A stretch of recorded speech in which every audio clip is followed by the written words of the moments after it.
ಪಡೆದ ಮುನಿ ಜೀವ ಕಾಯೋದಣಿ ಮಣ್ಣು ನಿನಗೆ ಚಿರಋಣಿ ಯಮನ ತಡೆಯೋ ರಾಜನಿ ಧರೆಗೆ ಒಲಿದ ಸೌಭಾಗ್ಯನಿ ಕೋಟಿಗೊಂದು ಮನೆತನವೋ ದಾನವೇ ಇವರಿಗೆ ಸಿರಿತನವೋ ನ್ಯಾಯ ನೀತಿಗೆ ಕನ್ನಡಿಯೋ ಸತ್ಯ ಧರ್ಮಕ್ಕೆ ಮುನ್ನುಡಿಯೋ ಯಾರೇ ಬಂದರು ಎದುರ್ಯಾರೇ ನಿಂತರು ಪ್ರೀತಿ ಹಂಚುವ ಯಜಮಾನ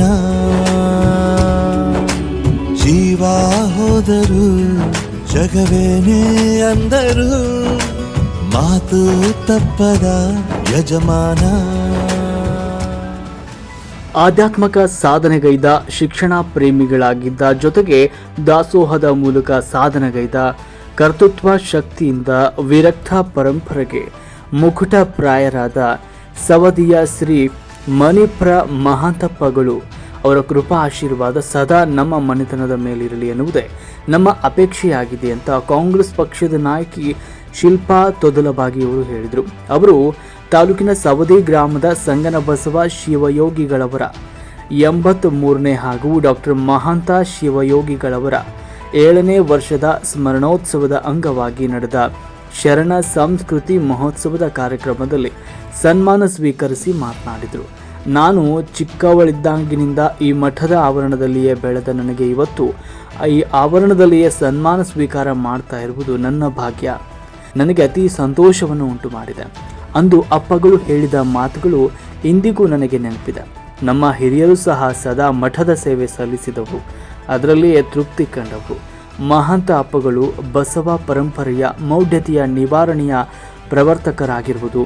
ಮಹಾಂತ ಜೋಡಿಗೆ ಬಸವನಿಷ್ಠೆ, ಇಷ್ಟಲಿಂಗ ಪೂಜಾ ನಿಷ್ಠತೆ ಮೂಲಕ ನಾವು ಕಂಡ ಇಂದಿನ ದಿನಮಾನಗಳ ಅಪರೂಪದ ಸ್ವಾಮೀಜಿಗಳಾಗಿದ್ದರು. ಸಮಾಜಕ್ಕೆ ಉಪಯುಕ್ತವಾಗಬಲ್ಲ ಹಲವು 10 ಯೋಜನೆಗಳನ್ನು ಹಮ್ಮಿಕೊಂಡು ಕಾರ್ಯಗತಗೊಳಿಸಿದ ಶ್ರೇಯಸ್ಸು ಅವರದು ಎಂದರು. ಸವದಿಯ ಶ್ರೀ ಸಂಗನಬಸವ ಶಿವಯೋಗಿಗಳು ತಮ್ಮ ನಡೆ ನುಡಿಗಳಿಂದ ನಾಡನ್ನು ಪಾವನಗೊಳಿಸಿದ ಪಾತ್ರ ಸ್ಮರಣೀಯವಾದುದು. ಮಹಾಚೇತನಗಳ ಮೇಲ್ಪಂಕ್ತಿಯಲ್ಲಿರುವವರು. ಅವರ ತೇಜಸ್ಸಿನಿಂದ ಆಧ್ಯಾತ್ಮಿಕ ಸಾಂಸ್ಕೃತಿಕ ನೆಲೆಯಾಗಿ ಬಸವ ತತ್ವನುದ ಅನುಷ್ಠಾನದಿಂದ ಅವಿಮುಕ್ತ ಕ್ಷೇತ್ರವಾಗಿದೆ ಅಂತ ಹೇಳಿದರು.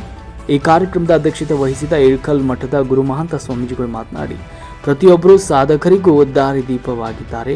ಅವರು ಹಾಕಿಕೊಟ್ಟ ದಾರಿಯಲ್ಲಿ ಎಲ್ಲರೂ ಸಾಗೋಣ ಎಂದರು. ನೀ ಪ್ರೀತಿಸೋ ಜನರಿರುವರು ನಿನ್ನ ಬೆನ್ನಿಂದೆ, ಸಾಗರದಂತೆ ಹರಿಯುವರು ನಿನ್ನ ನೆರಳಂತೆ.